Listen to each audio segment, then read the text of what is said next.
नमस्कार मित्रों, कैसे हो। मैं आशा करता हूँ कि आप घर पे बहुत अच्छे होंगे, स्वस्थ होंगे, ठीक होंगे। दोस्तों, आज हम जो अपना चैप्टर नंबर 2 जो है, चैप्टर नंबर 2 सॉल्यूशन हमारा चैप्टर चल रहा है। आज हम बात करेंगे आपसे सॉल्यूशन नाम के चैप्टर के अगले पार्ट का। टॉपिक रहेगा हमारा विलेयता।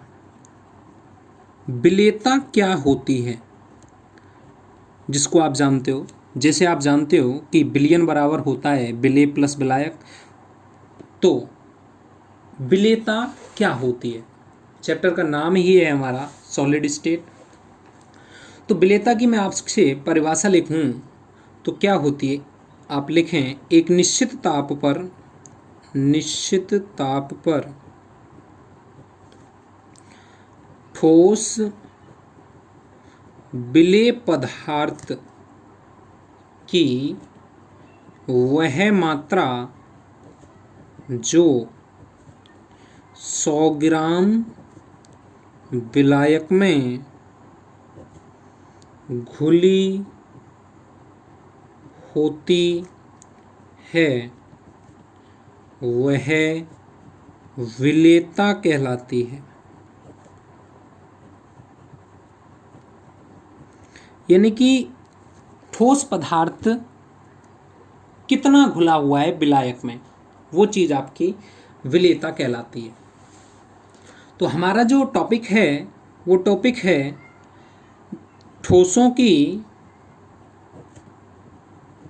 द्रवों में विलेयता। ठोसों की द्रवों में विलेयता यानी कि आप किसी ठोस पदार्थ को द्रव में घोलना चाहते हो, तो वो चीज़ हम इस वीडियो में डिस्कशन करेंगे। सबसे पहले बात है कि ठोसों में द्रवों की विलेयता। मान लीजिए आपके पास कोई द्रव पदार्थ है, कोई विलयन है द्रव, उसमें आपको घोलना है क्या, ठोस पदार्थ। तो उसकी विलेयता को कौन कौन से प्रवाहित करने वाले कारक होते हैं, वो टॉपिक है। तो इसमें आप बिंदु लिखें प्रभावित करने वाले कारक। यानी कि ठोसों की द्रवों में विलेयता को प्रभावित करने वाले कौन कौन से कारक होते हैं, तो आप लिखिएगा। सबसे पहला कारक है अपना ए नंबर पे विलेय तथा विलायक की प्रकृति। आप समझें इसको, विलेय तथा विलायक की प्रकृति क्या होती है। जैसा कि आप जानते हो, सबसे पहले अपना सिद्धांत चलता है कि समान समान को घोलता है, समान समान को घोलता है। तो देखें, अपने पास समान समान को घोलता है तो अपने पास दो चीज़ें हैं।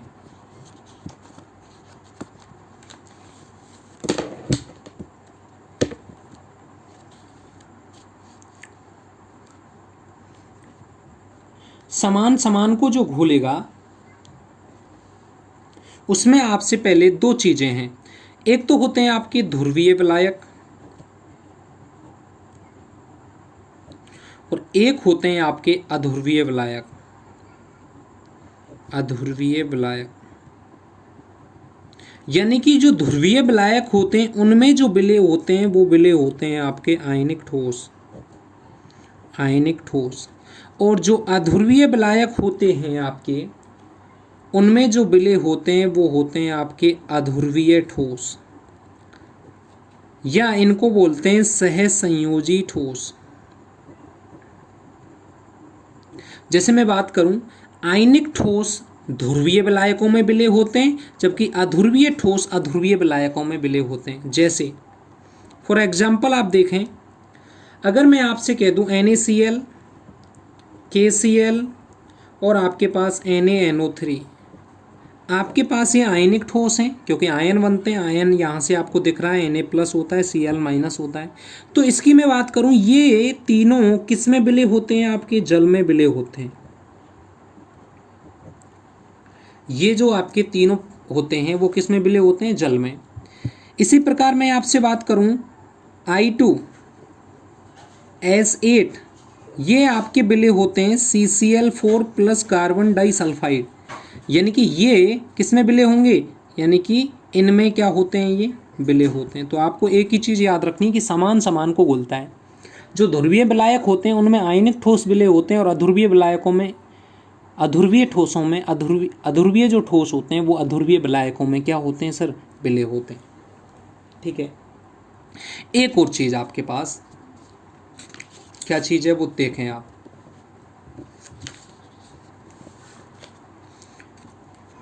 चीज़ है आपके पास, जैसे मैं आपको एक नोट डाल के लाइन लिखवा दूं, आप थोड़ा सा याद रखेंगे उस चीज़ को। यदि चालक ऊर्जा इज ग्रेटर देन होगी जल योजन ऊर्जा से, जल योजन ऊर्जा से, यदि चालक ऊर्जा जलयोजन ऊर्जा से अधिक है तो क्या होगा? जो आपका आयनिक ठोस होगा, आप याद रखेंगे, आयनिक ठोस जल में अविलय होगा, जल में अविलय होगा। नंबर एक बात, पहली बात। नंबर सेकंड बात क्या है? यदि जलयोजन ऊर्जा, यदि चालक ऊर्जा ज़्यादा है तो आयनिक ठोस जल में अविलय होगा, और यदि जलयोजन ऊर्जा ज़्यादा है तो आयनिक ठोस जल में क्या होगा? विलय होगा। आपको दो चीज़ याद रखनी। तो सबसे पहले आपको मैंने बताया कि समान समान को घोलता है, आपने बड़े अच्छे ढंग से इसको समझा। सेकंड जो है अपना, सेकंड जो चीज़ है वो चीज़ है आपका जो कारक है बी नंबर पे, वो है आपका ताप, टेम्परेचर। यानी कि ताप का क्या प्रभाव पड़ता है? जब आप किसी ठोस पदार्थ में, यदि ठोस पदार्थ को घोलना चाह रहे हो आप द्रव में, यदि आपने ठोस पदार्थ को द्रव में घोला तो क्या फर्क पड़ेगा? सुनो, इसमें आपको दो कंडीशन हैं। सबसे पहली कंडीशन आप याद रखें कि delta H is greater than 0, और दूसरी जो कंडीशन है वो आप delta H is less than 0। यदि ये कंडीशन है तो आपने नियम पढ़ा होगा लसातोलिए के अनुसार,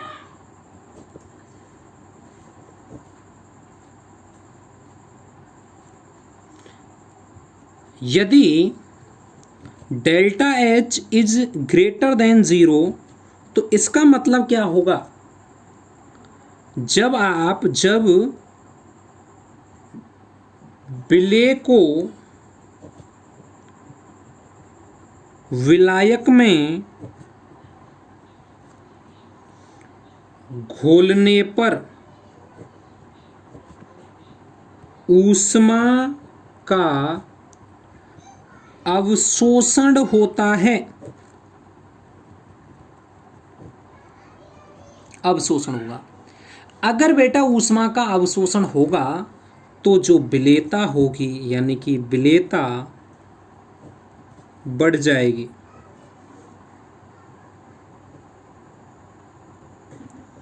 ठीक है, जैसे आप उदाहरण आप लिख सकते हो KCl NH4Cl। दूसरा जो आपके पास सिस्टम है वो है ये, इसमें क्या कहेगा कि यदि delta H is less than 0 तो कंडीशन क्या होगी? जब विलय को विलायक में घोलने पर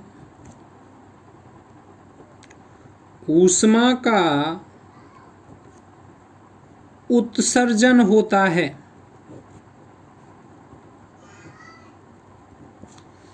तो विलेयता घट जाती है। उदाहरण लिख सकते हो आप NaOH, Li2SO4 एटसेट्रा। दो उदाहरण है, कुछ ही नहीं करना। यदि डेल्टा H का मान ज़्यादा है तो यदि आपने विलेय को विलायक में घोल दिया तो विलेयता के मान में क्या आ जाएगी, आपकी विलेयता बढ़ जाएगी। और यदि डेल्टा H का मान कम है तो विलेयता क्या हो जाएगी, आपकी घट जाएगी। यानी ये जो प्रक्रम होगा, आपको मैंने बता दिया, ये जो प्रक्रम होगा ऊष्मा का अवशोषण होता है, इसलिए ये होगा ऊष्मा शोषी प्रक्रम। और ये जो प्रक्रम होगा वो कौन सा होगा, आपका ऊष्मा क्षेपी प्रक्रम होगा। यानी कि यदि ऊष्मा शोषी प्रक्रम है तो यदि आपने ठोस पदार्थ में क्या घोल दिया, द्रव, ठोस को द्रव में घोल दिया तो विलेयता बढ़ेगी। और यदि ऊष्मा क्षेपी प्रक्रम है तो ठोस को यदि आपने द्रव में घोल दिया तो विलेयता के मान में क्या आ जाएगी, कमी आ जाएगी।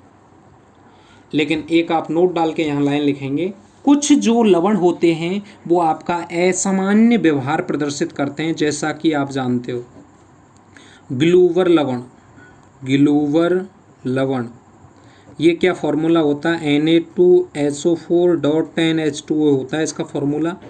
इसकी जो विलेयता होती है वो 32.4 डिग्री सेंटीग्रेड तक बढ़ती है, 32.4 डिग्री सेंटीग्रेड तक तो इसकी विलेयता बढ़ती है। उसके बाद विलेयता में क्या आ जाती है, कमी आ जाती है, विलेयता कम हो जाती है, कम हो जाती है। कारण केवल इतना सा है कि 32.4 डिग्री सेंटीग्रेड के बाद ये अपना जो ये क्रिस्टलन जल होता है, क्रिस्टलन जल को त्याग देता है, क्रिस्टलन जल को त्याग देता है। 32.4 डिग्री सेंटीग्रेड पर क्रिस्टलन जल को त्याग देता है और ये बन जाता है कौन सा, निर्जलीय लवण। कैसा बन जाता है ये, निर्जलीय लवण। एक यहाँ से आपका छोटा सा सवाल आता है कि संक्रमण ताप क्या होता है। आपसे कोई पूछे संक्रमण ताप क्या होता है तो आप लिख लें इसकी परिभाषा, वह ताप जिस पर विलेयता में परिवर्तन होता है, वही ताप आपका क्या कहलाता है, संक्रमण ताप कहलाता है। ठीक है, ये आपका यहाँ होता है फिनिश। दूसरा आपका जो तीसरा कारक है, वो तीसरा जो कारक है वो है दाब का प्रभाव। तो ध्यान रखना, आप इसमें लिख सकते हो दाब का कोई ज़्यादा प्रभाव नहीं पड़ता, यानी कि कोई ज़्यादा प्रभाव नहीं पड़ता, यानी कि ठोसों की द्रवों में विलेयता पर दाब का प्रभाव नहीं पड़ता है। ठीक है भाई। अगला आप टॉपिक लिखें दूसरे नंबर का, गैसों की द्रवों में विलेयता। पहला टॉपिक हमारा कंप्लीट हो गया। दूसरा टॉपिक है गैसों की द्रवों में विलेयता। यानी कि अब आपके पास जो टॉपिक है वो है गैस, और गैस को आप घोलोगे किस में, द्रव में। तो जब आप गैस को द्रव में घोलते हो तो उसमें उसकी विलेयता पर क्या प्रभाव पड़ता है, उसकी विलेयता को कौन कौन से कारक प्रभावित करते हैं, तो वो चीज़ हम लिखेंगे। तो उससे पहले आप एक टॉपिक लिखें इसमें, अवशोषण गुणांक।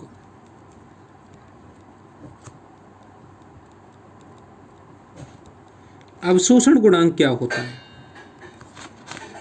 यानी कि आपसे कोई पूछ ले अवशोषण गुणांक क्या होता है। किसी द्रव में गैस की विलेयता अवशोषण गुणांक कहलाता है। यानी कि किसी द्रव में गैस कितनी घुली हुई है वो चीज़ आपका अवशोषण गुणांक कहलाता है। या आप एक और लिख लें परिभाषा इसकी, किसी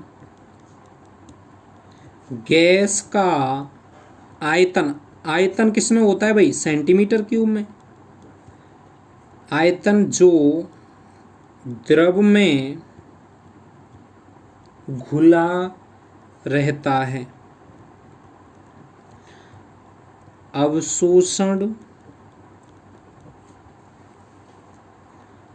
गुणांक कहलाता है। यानी कि किसी गैस का आयतन जो द्रव में, कितना आयतन द्रव में घुला हुआ है, वो चीज़ आपकी अवशोषण गुणांक कहलाती है। अगला टॉपिक आप लिखें, प्रभावित करने वाले कारक, प्रभावित करने वाले कारक, प्रभावित करने वाले कारक यानी कि गैसों की द्रवों में विलेयता को प्रभावित करने वाले कौन कौन से कारक होते हैं। तो पहला कारक बेटा आपका ए नंबर पे आप लिखें, गैस की प्रकृति। देखो सबसे पहली बात है कि गैस की क्या प्रकृति है। देखो आप सुने, देखो इस सीधा सा कारण है कि जो गैस, आप देखो सबसे पहले गैस को घोल रहे हो किस में, जल में। गैस को घोल रहे हो किस में, जल में। तो जो गैस जल के साथ क्रिया करके यौगिक या आयनों में, या तो यौगिक बना ले या आयनों में विभक्त हो जाए, उसकी विलेयता ज़्यादा होती है। दोबारा सुने, जिस गैस को आप जल में घोल रहे हो वो जल के साथ क्रिया करके या तो यौगिक बना ले या उस अपने आयनों में विभक्त हो जाए, उस गैस की विलेयता क्या होती है, ज़्यादा होती है। फॉर एग्जाम्पल आप देखें, जैसे मैं बात करूं आपसे NH3 की, जल के साथ क्रिया करेगी, तो NH3 जब जल के साथ क्रिया करेगी तो बना लेगी आपकी अमोनियम हाइड्रोक्साइड। चलो दूसरी बात, SO2, SO2 जल के साथ क्रिया करके क्या बनाएगा, H2। जल के साथ क्रिया करके क्या बना लेगा, H2SO4। और आपके पास एक और आप चीज़ लिख सकते हो, ये आपके पास HCl गैस है और इसको यदि आपने जल में घोला तो ये HCl किस में चेंज हो जाएगी, लिक्विड में चेंज हो जाएगी। तो ऐसी गैसों की विलेयता, यानी कि इनकी विलेयता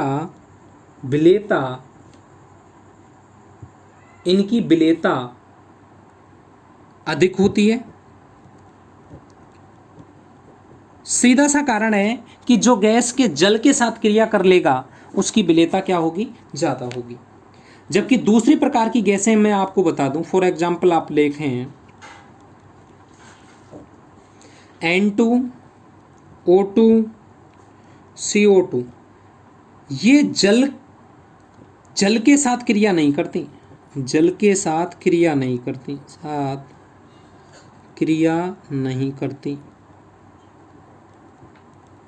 तो इनकी विलेयता होती है सर एथेनॉल में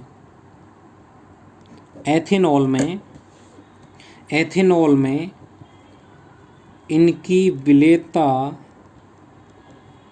अधिक होती है।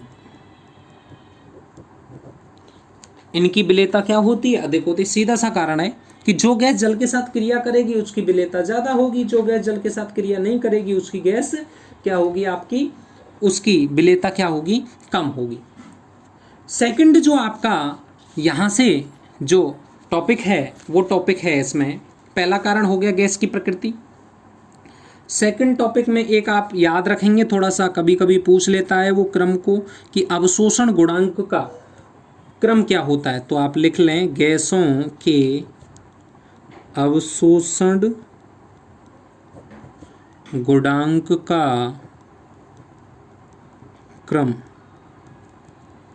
तो सबसे पहले आप लिखेंगे NH3, उसके बाद HCl, उसके बाद आपका SO2, H2S, CO2, C2H2, O2 और लास्ट आपका N2। ये आपके पास अवशोषण गुणांक का क्या होगा सर, क्रम होगा।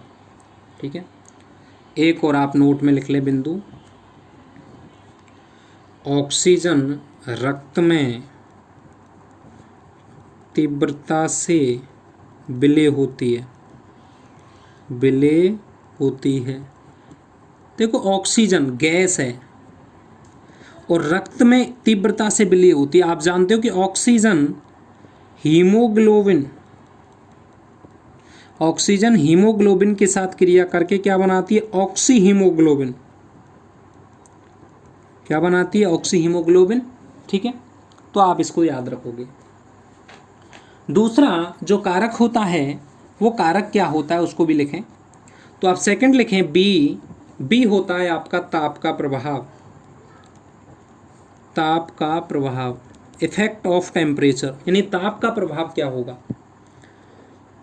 देखो जब आप द्रव और आपके पास गैस, मान लीजिए आपके पास ये कंटेनर है, इसमें आपके पास है द्रव और आप घोलना चाह रहे हो किसको? गैस को। तो बेटा जब आप गैस को द्रव में घोलना चाहते हो तो ऊष्मा मुक्त होती है। क्या होती है? ऊष्मा मुक्त होती है। यानी ऊष्मा यदि मुक्त होती है तो जो प्रक्रम होता है वो कौन सा क्षेपी होता है? ऊष्मा क्षेपी प्रक्रम होता है। और ऊष्मा क्षेपी यदि प्रक्रम है तो मैंने आपको बताया कि delta H is less than 0 होगा, और डेल्टा H लेस देन 0 होगा तो विलेयता ताप बढ़ाने पर घटती है। बहुत बार माध्यमिक शिक्षा बोर्ड में सवाल आ चुका है और आप याद भी रखेंगे। एक्सेप्शन अपवाद हाइड्रोजन एंड हीलियम, इनको आप याद रखेंगे। इनमें यदि आपने क्या बढ़ा दिया? ताप बढ़ा दिया। तो इनका यदि आपने ताप बढ़ा दिया, टेम्परेचर T बढ़ा दिया तो विलेयता बढ़ती है, विलेयता बढ़ती है। सीधा सा ही आप याद रखेंगे, ताप इनवर्सली प्रोपोर्शनल विलेयता। यदि आप ताप बढ़ाओगे तो विलेयता का मान क्या हो जाएगा? कम हो जाएगा। और यदि आप ताप को बढ़ाते हो हाइड्रोजन और हीलियम के बेस पे तो विलेयता का मान बढ़ेगा, घटेगा नहीं। ये क्वेश्चन भी है आपके साथ पिछले में। जो आपका अगला जो टॉपिक है वो सी नंबर का जो कारण है, वो सी नंबर का कारण क्या है? दाब का प्रभाव। और दाब के प्रभाव में हम बात करेंगे हेनरी नियम की, हेनरी के नियम की। और हेनरी के नियम की बात करेंगे हम नेक्स्ट वीडियो में। तब तक के लिए दीजिए इजाज़त। और मैं आपसे गुजारिश करना चाहूँगा कि आप इस वीडियो को लाइक करें, कमेंट करें और अधिक से अधिक दोस्तों के साथ शेयर करें। जैसा कि आपको विदित है, चैप्टर नंबर 2 अपना चल रहा है। इसमें लगभग हमने टॉपिक जो भी हैं उनको हम कवर करने की कोशिश कर रहे हैं। आप इन वीडियो को देखकर पूरे नोट्स बनाइए, कंप्लीट रिटन वर्क होना चाहिए, तभी इन वीडियो का महत्व होगा, अन्यथा कोई महत्व नहीं है। ठीक है, थैंक यू।